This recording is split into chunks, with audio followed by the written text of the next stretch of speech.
Rupert Lowe says Restore Britain is now officially registered as a political party, and if that claim holds, this is a real moment in British politics. Because this is no longer just a pressure group, a social media movement, or an online following. This is about whether Rupert Lowe has actually taken the step from political rebellion to electoral vehicle. And if he has, the big question is obvious: is this the start of a serious rival to Reform UK, or just another noisy split on the right? Here's what we can verify. Good evening, everybody. Friday evening, some great news. Restore Britain is not only growing meteorically. This evening we have just received Electoral Commission approval as a registered political party. So that is fantastic news for all of us.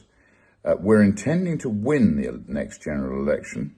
Although people laugh, I believe it to be the case that we will. And once we've won, we intend to basically create a clean sweep through Parliament in order to restore common sense and logic to the way in which this country is governed. So thank you all for your tremendous support. Go and have an early drink on a Friday evening, and let's continue to march forward together. All the best. On the 20th of March, 2026, Rupert Lowe posted that Restore Britain had received Electoral Commission confirmation and was now officially registered as a political party.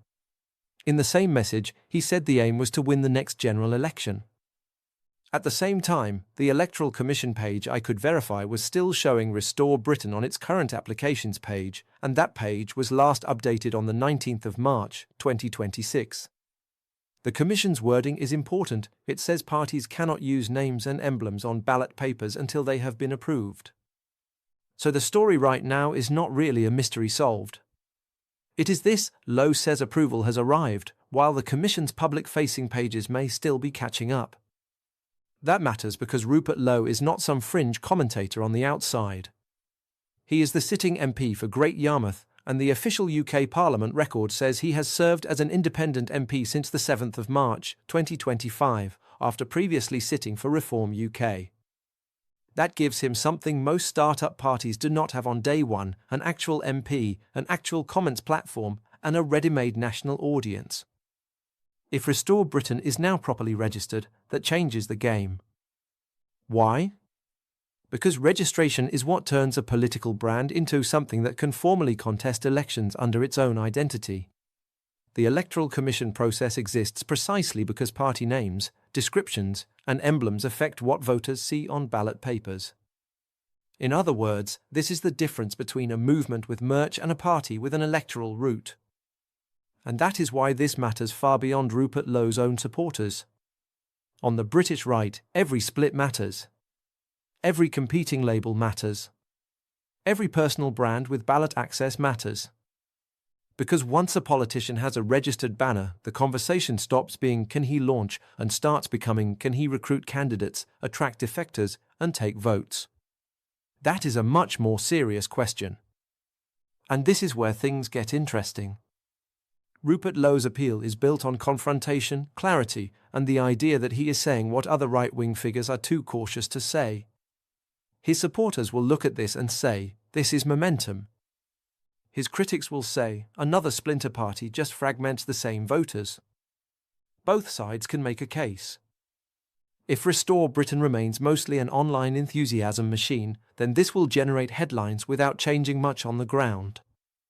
But if Lowe converts that attention into candidates, local organisers, and recognisable ballot paper branding, then this becomes a real story for Reform, the Conservatives, and anyone watching the future of right-of-centre politics in Britain.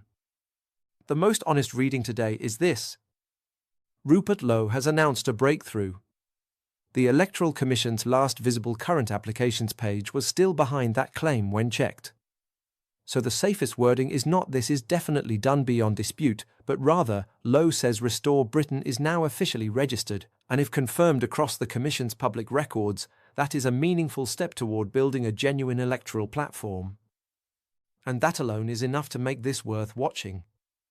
Because British politics is increasingly shaped by fragmentation, insurgency, and personality-led movements.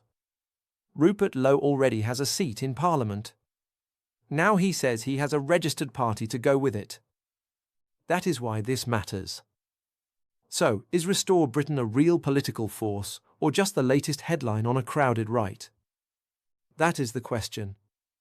But one thing is clear: Rupert Lowe is trying to move from rebellion to structure, from message to machine, and from lone MP to party leader. And if that registration is fully locked in, this is the moment that transition became real.